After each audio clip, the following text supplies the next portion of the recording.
ಆರಂಭಿಕರಿಗಾಗಿ basic English ತರಗತಿಗಳು ನನ್ನ ಜೊತೆ ಕಲಿಯಿರಿಯಲ್ಲಿ ಇವತ್ತು ನಾವು 22ನೇ ದಿನದ ಪಾಠವನ್ನು ಕಲಿಯೋಣ. ಈಗ 4 ಥರದ ವಾಕ್ಯಗಳನ್ನು ಒಟ್ಟಿಗೆ ಕಲಿಯೋಣ. 4 ಥರದ ವಾಕ್ಯಗಳು ಅಂದರೆ ಯಾವುದು ಮುಂದೆ ಹೇಳ್ತೇನೆ. ಫಸ್ಟಿಗೆ ಡೂ ಗ್ರೂಪ್ ಯಾವುದು? I we you they. ಇಲ್ಲೀಗ 4 ಥರದ ವಾಕ್ಯಗಳು ಯಾವುದೆಲ್ಲ? ಪಾಸಿಟಿವ್ ಅಂದರೆ ಸಕಾರಾತ್ಮಕ. ಉದಾಹರಣೆಗೆ, ನಾನು ಕೆಲಸ ಮಾಡುತ್ತೇನೆ, ಐ ವರ್ಕ್. ನಾನು ಕೆಲಸ ಮಾಡುತ್ತೇನೆ, ಐ ವರ್ಕ್. ನೆಗೆಟಿವ್ ಅಂದರೆ ನಕಾರಾತ್ಮಕ ವಾಕ್ಯ. ನಾನು ಕೆಲಸ ಮಾಡುವುದಿಲ್ಲ, ಐ ಡು ನಾಟ್ ವರ್ಕ್ ಅಥವಾ ಐ ಡೋಂಟ್ ವರ್ಕ್. ನಾನು ಕೆಲಸ ಮಾಡುವುದಿಲ್ಲ, ಐ ಡು ನಾಟ್ ವರ್ಕ್ ಅಥವಾ ಐ ಡೋಂಟ್ ವರ್ಕ್. ಮೂರನೇದ್ದು ಇಂಟರೋಗೇಟಿವ್ ಅಂದರೆ ಪ್ರಶ್ನಾರ್ಥಕ ವಾಕ್ಯ. ನೀನು ಕೆಲಸ ಮಾಡುತ್ತೀಯಾ, ಡು ಯು ವರ್ಕ್. ನೀನು ಕೆಲಸ ಮಾಡುತ್ತೀಯಾ, ಡು ಯು ವರ್ಕ್. ಇದು ಇನ್ನೊಬ್ಬರ ಹತ್ರ ನಾವು ಕೇಳಲಿಕ್ಕೆ ಸಹಾಯಕ ಕ್ರಿಯಾಪದವನ್ನು ಮೊದಲು ತರ್ತೇವೆ, ಅಂದರೆ ಇಲ್ಲಿ ಡೂ ಮೊದಲು ಬರ್ತದೆ. ನೆಕ್ಸ್ಟ್ WH ವಾಕ್ಯ. WH ಕ್ವಶನ್ ಅಂದರೆ ನಿಮಗೆ ಮೊದಲು ಹೇಳಿದೆ ನಾನು ತುಂಬ ಸಲ. WH ಪ್ರಶ್ನೆ. ಅವರು ಎಲ್ಲಿ ಕೆಲಸ ಮಾಡುತ್ತಾರೆ, ವೇರ್ ಡು ದೇ ವರ್ಕ್. ಅವರು ಎಲ್ಲಿ ಕೆಲಸ ಮಾಡುತ್ತಾರೆ, ವೇರ್ ಡು ದೇ ವರ್ಕ್. ಎರಡನೇದೀಗ ಡಸ್ ಗ್ರೂಪ್ ಎಲ್ಲಿ ಬರ್ತದೆ? ಹಿ ಶೀಟ್ ಮತ್ತು ಹೆಸರು ಬಂದಾಗ ಬರ್ತದೆ. ಇದರ ಪಾಸಿಟಿವ್ ವಾಕ್ಯ, ಸಕಾರಾತ್ಮಕ ವಾಕ್ಯ ಏನು? ಅವನು ಕೆಲಸ ಮಾಡುತ್ತಾನೆ, ಹಿ ವರ್ಕ್ಸ್. ಅವನು ಕೆಲಸ ಮಾಡುತ್ತಾನೆ, ಹಿ ವರ್ಕ್ಸ್. ಇದರ ನಕಾರಾತ್ಮಕ ವಾಕ್ಯ, ಅವನು ಕೆಲಸ ಮಾಡುವುದಿಲ್ಲ, ಹಿ ಡಸ್ ನಾಟ್ ವರ್ಕ್ ಅಥವಾ ಹಿ ಡಸಂಟ್ ವರ್ಕ್. ಅವನು ಕೆಲಸ ಮಾಡುವುದಿಲ್ಲ, ಹಿ ಡಸ್ ನಾಟ್ ವರ್ಕ್ ಅಥವಾ ಹಿ ಡಸಂಟ್ ವರ್ಕ್. ಇಂಟರೋಗೇಟಿವ್ ಅಂದರೆ ಪ್ರಶ್ನಾರ್ಥಕ ವಾಕ್ಯ.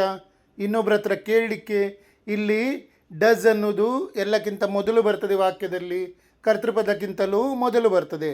ಅವಳು ಕೆಲಸ ಮಾಡುತ್ತಾಳೆಯೇ, ಡಸ್ ಶಿ ವರ್ಕ್. ಅವಳು ಕೆಲಸ ಮಾಡುತ್ತಾಳೆಯೇ, ಡಸ್ ಶಿ ವರ್ಕ್. ನೆಕ್ಸ್ಟ್ ವಾಕ್ಯ ಅಂದರೆ 4ನೇ ವಾಕ್ಯ, WH ಕ್ವಶನ್, WH ಪ್ರಶ್ನೆ. ಅದು ಹೇಗೆ ಕೆಲಸ ಮಾಡುತ್ತದೆ, ಹೌ ಡಸ್ ಇಟ್ ವರ್ಕ್. ಅದು ಹೇಗೆ ಕೆಲಸ ಮಾಡುತ್ತದೆ, ಹೌ ಡಸ್ ಇಟ್ ವರ್ಕ್. ಈಗ 4 ಥರದ ವಾಕ್ಯಗಳನ್ನು ನಾವು ಕಲ್ತೆವು. 4 ಥರದ ವಾಕ್ಯಗಳನ್ನು ನಮಗೆ ಮಾಡಲಿಕ್ಕೆ ಗೊತ್ತಾಯಿತು. ಬಟ್ ಈಗ 4 ಥರದ ವಾಕ್ಯಗಳು ಯಾವುವು? ಸಕಾರಾತ್ಮಕ, ನಕಾರಾತ್ಮಕ, ಪ್ರಶ್ನಾರ್ಥಕ ಮತ್ತು WH ಪ್ರಶ್ನೆ. ಇದು 4 ಥರದ ವಾಕ್ಯಗಳನ್ನು ನಾವು ಮಾಡಲಿಕ್ಕೆ ಕಲ್ತಾಗಿದೆ. ಈಗ ನೆಗೆಟಿವ್ ಇಂಟರೋಗೇಟಿವ್ ಅಂದರೆ ನಕಾರಾತ್ಮಕ ಪ್ರಶ್ನಾರ್ಥಕ ವಾಕ್ಯ ಅಂತ ಇಂಗ್ಲೀಷಲ್ಲಿ ಇನ್ನೊಂದು ಬರ್ತದೆ.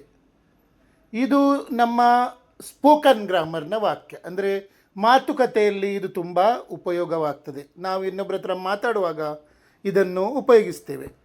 ಇದು ಪ್ರಶ್ನೆಯೂ ಹೌದು, ಜೊತೆಗೆ ಅದರಲ್ಲಿ ಇಲ್ಲವೇ ಅಥವಾ ಅಲ್ಲವೇ ಎಂಬ ಅರ್ಥವೂ ಇರುತ್ತದೆ.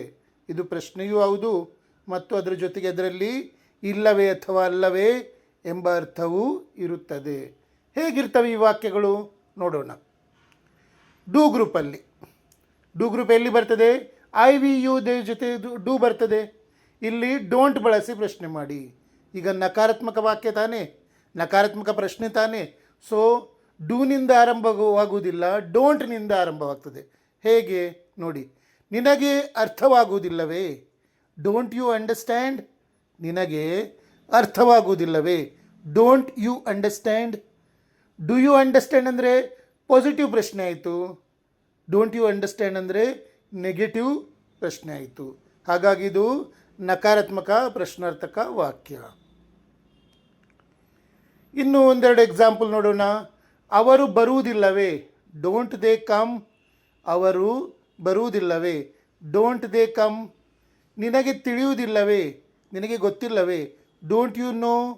ನಿನಗೆ ತಿಳಿಯುವುದಿಲ್ಲವೇ ಅಥವಾ ಗೊತ್ತಿಲ್ಲವೇ, ಡೋಂಟ್ ಯು ನೋ. ನಾವು ಹೋಗುವುದಿಲ್ಲವೇ, ಡೋಂಟ್ ವಿ ಗೋ. ನಾವು ಹೋಗುವುದಿಲ್ಲವೇ, ಡೋಂಟ್ ವಿ ಗೋ.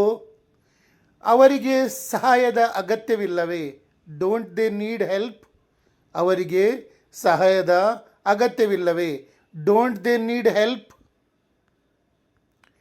ಈಗ ಡಸ್ ಗ್ರೂಪ್ ನೋಡೋಣ. ಡಸ್ ಗ್ರೂಪ್ ಅಂದರೆ ಹಿ ಶಿ ಇಟ್ ಮತ್ತು ನೇಮ್ ಬಂದಾಗ ಡಸ್ ಬರ್ತದೆ. ಇಲ್ಲಿ ಡಸೆಂಟ್ ಬಳಸಿ ಪ್ರಶ್ನೆ ಕೇಳುತ್ತೇವೆ. ಡಸ್ನಿಂದ ವಾಕ್ಯ ಸ್ಟಾರ್ಟ್ ಮಾಡೋದಲ್ಲ, ಇಲ್ಲಿ ನಕಾರಾತ್ಮಕ ಪ್ರಶ್ನಾರ್ಥಕ ವಾಕ್ಯ, ಆದ ಕಾರಣ ಡಸೆಂಟ್ನಿಂದ ಸ್ಟಾರ್ಟ್ ಮಾಡ್ತೀವಿ.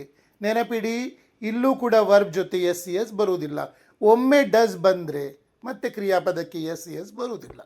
ಸೊ ಡಸ್ ಆಗಲಿ ಡಸ್ ನಾಟ್ ಆಗಲಿ ಡಸ್ ಬಂದಾಯಿತು, ಆದ ಕಾರಣ ಪುನಃ ಇಲ್ಲಿ ಕ್ರಿಯಾಪದಕ್ಕೆ ಎಸ್ ಸಿ ಎಸ್ ಬರುವುದಿಲ್ಲ. ಇದರ ಉದಾಹರಣೆಗಳನ್ನು ನೋಡೋಣ.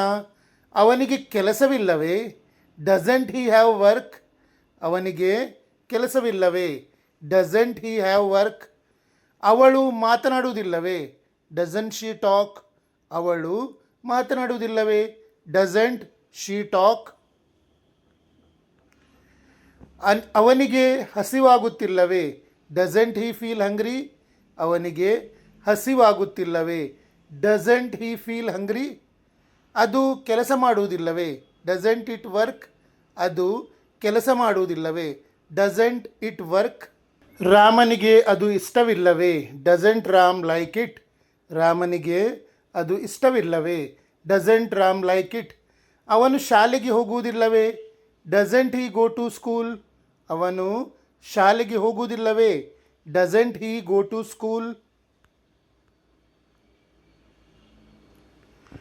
ಅವಳಿಗೆ ಹಾಡುವುದು ಇಷ್ಟವಿಲ್ಲವೇ, ಡಸಂಟ್ ಶಿ ಲೈಕ್ ಸಿಂಗಿಂಗ್, ಅವಳಿಗೆ ಹಾಡುವುದು ಇಷ್ಟವಿಲ್ಲವೇ, ಡಸಂಟ್ ಶಿ ಲೈಕ್ ಸಿಂಗಿಂಗ್. ನಿನ್ನ ಗೆಳೆಯನಿಗೆ ಇದು ಗೊತ್ತಿಲ್ಲವೇ, doesn't your friend know this, ನಿನ್ನ ಗೆಳೆಯನಿಗೆ ಇದು ಗೊತ್ತಿಲ್ಲವೇ, doesn't your friend know this. ಈಗ ನಾವು WHO ಎಂಬ ಪದದಿಂದ, ಅಂದರೆ ಇದು ಪ್ರಶ್ನಾರ್ಥಕ ಶಬ್ದ, ಇದರಿಂದ ವಾಕ್ಯಗಳನ್ನು ಹೇಗೆ ಮಾಡುವುದಂತ ಕಲಿಯೋಣ. ಇದು ಸ್ವಲ್ಪ ಭಿನ್ನವಾಗಿದೆ. ವಾಟ್, ವೆನ್, ವೇರ್, ವೈ ಇವುಗಳಿಗಿಂತ ಸ್ವಲ್ಪ ವ್ಯತ್ಯಾಸ ಇದೆ ಇದರಲ್ಲಿ. ನೋಡಿ ಏನು ಅಂತ. ಈಗ WHO ಅಂದರೆ ಏನು? ಹೂ, ಒಬ್ಬ ವ್ಯಕ್ತಿ ವರ್ಸಸ್ ಅನೇಕ ವ್ಯಕ್ತಿಗಳು, ಒಬ್ಬ ವ್ಯಕ್ತಿ ವರ್ಸಸ್ ಅನೇಕ ವ್ಯಕ್ತಿಗಳು. ಹೂ ಬಳಸುವಾಗ ಒಬ್ಬರ ಬಗ್ಗೆ ಕೇಳುತ್ತಿದ್ದೇವೆಯೇ ಅಥವಾ ಅನೇಕರ ಬಗ್ಗೆ ಕೇಳುತ್ತಿದ್ದೇವೆಯೇ ಎಂಬುದರ ಮೇಲೆ ವರ್ಬ್ ಕ್ರಿಯಾಪದ ಬದಲಾಗುತ್ತದೆ. ಹೂ ಬಳಸುವಾಗ ಒಬ್ಬರ ಬಗ್ಗೆ ಕೇಳುತ್ತಿದ್ದೇವೆಯೇ ಅಥವಾ ಅನೇಕರ ಬಗ್ಗೆ ಕೇಳುತ್ತಿದ್ದೇವೆಯೇ ಎಂಬುದರ ಮೇಲೆ ವರ್ಬ್ ಕ್ರಿಯಾಪದ ಬದಲಾಗುತ್ತದೆ.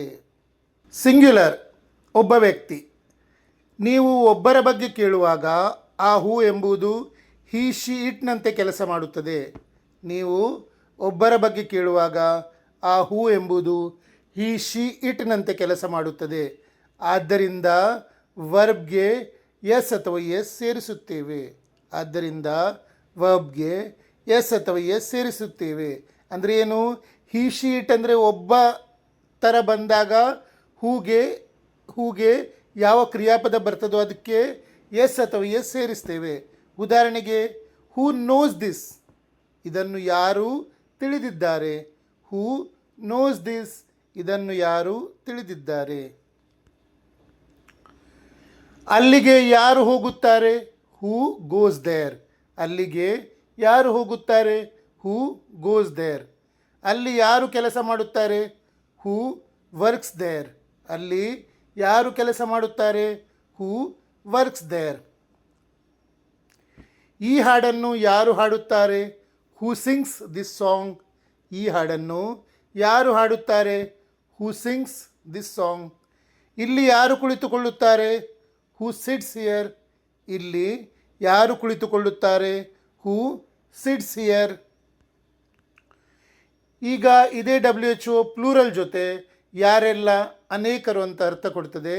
ಇಲ್ಲಿ ಅನೇಕ ವ್ಯಕ್ತಿಗಳ ಬಗ್ಗೆ ಕೇಳುತ್ತಿದ್ದೇವೆ. ನೀವು ಹೂ ಆಲ್ ಎಂದು ಕೇಳಿದಾಗ ಅದು ದೇನಂತೆ ಕೆಲಸ ಮಾಡುತ್ತದೆ.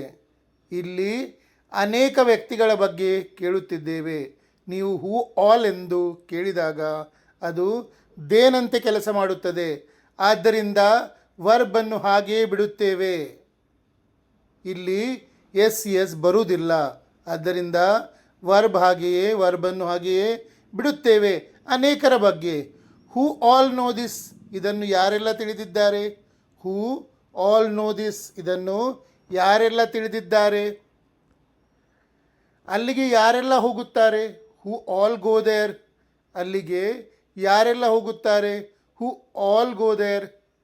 ಈಗ ಹೂ ಆಲ್ ಗೋ ಇದನ್ನು ಹೂ ಗೋ ದೇರ್ ಅಂದರೂ ಸರಿ, ಯಾಕಂದರೆ ಇಲ್ಲಿ ಕ್ರಿಯಾಪದಕ್ಕೆ ಎಸ್ ಗೋಗೆ ಎಸ್ ಬರಲಿಲ್ಲ, ಆದ ಕಾರಣ ಇದು ಬಹುವಚನ ಅಂತ ತಿಳ್ಕೊಬೇಕು, ಅಂದರೆ ಒಬ್ಬರಿಗಿಂತ ಜಾಸ್ತಿ ಅಂತ ತಿಳ್ಕೊಬೇಕು. ಅಲ್ಲಿ ಯಾರೆಲ್ಲ ಕೆಲಸ ಮಾಡುತ್ತಾರೆ, ಹೂ ಆಲ್ ವರ್ಕ್ ದೇರ್, ಅಲ್ಲಿ ಯಾರೆಲ್ಲ ಕೆಲಸ ಮಾಡ್ತಾರೆ, ಹೂ ಆಲ್ ವರ್ಕ್ ದೇರ್. ಈ ಹೂ ವರ್ಕ್ ದೇರ್ ಅಂದರೂ ಸಹ ತಪ್ಪಲ್ಲ, ಯಾಕಂದರೆ ಹೂ ವರ್ಕ್ ದೇರ್ ಅಂದರೆ ಅದರ ಅರ್ಥನೇ ಅಲ್ಲಿ ಯಾರೆಲ್ಲ ಕೆಲಸ ಮಾಡ್ತಾರೆ. ಆಲ್ ಹಾಕದಿದ್ದರೂ ಕ್ರಿಯಾಪದಕ್ಕೆ ಎಸ್ ಸೇರಿಸದಿದ್ದರೆ ಇದು ಬಹುವಚನ ಅಂತಲೇ ತಿಳ್ಕೋಬೇಕು. ಇಂಗ್ಲೀಷ್ ಯಾರೆಲ್ಲ ಮಾತನಾಡುತ್ತಾರೆ, ಹೂ ಆಲ್ ಸ್ಪೀಕ್ ಇಂಗ್ಲೀಷ್, ಇಂಗ್ಲೀಷ್ ಯಾರೆಲ್ಲ ಮಾತನಾಡುತ್ತಾರೆ, ಹೂ ಆಲ್ ಸ್ಪೀಕ್ ಇಂಗ್ಲೀಷ್. ಇಲ್ಲಿ ಯಾರೆಲ್ಲ ಕುಳಿತುಕೊಳ್ಳುತ್ತಾರೆ, ಹೂ ಆಲ್ ಸಿಟ್ ಹಿಯರ್, ಇಲ್ಲಿ ಯಾರೆಲ್ಲ ಕುಳಿತುಕೊಳ್ಳುತ್ತಾರೆ, ಹೂ ಆಲ್ ಸಿಟ್ ಹಿಯರ್. ಇಲ್ಲಿ ಸಹ ಹಾಗೆ ಹೂ ಸ್ಪೀಕ್ ಇಂಗ್ಲೀಷ್ ಅಥವಾ ಹೂ ಸಿಟ್ ಹಿಯರ್ ಅಂದರೆ ಸ್ಪೀಕ್ ಮತ್ತು ಸಿಟ್ಟಿಗೆ ಎಸ್ ಬರಲಿಲ್ಲ, ಆದ ಕಾರಣ ಇದರ ಅರ್ಥ ಹಾಗೆ ಬಹುವಚನನೇ ಆಗ್ತದೆ. ಇದು ನಮ್ಮ ಫಸ್ಟ್ ಸೆಕ್ಷನ್ನ ಕೊನೆಯ ಪಾಠ.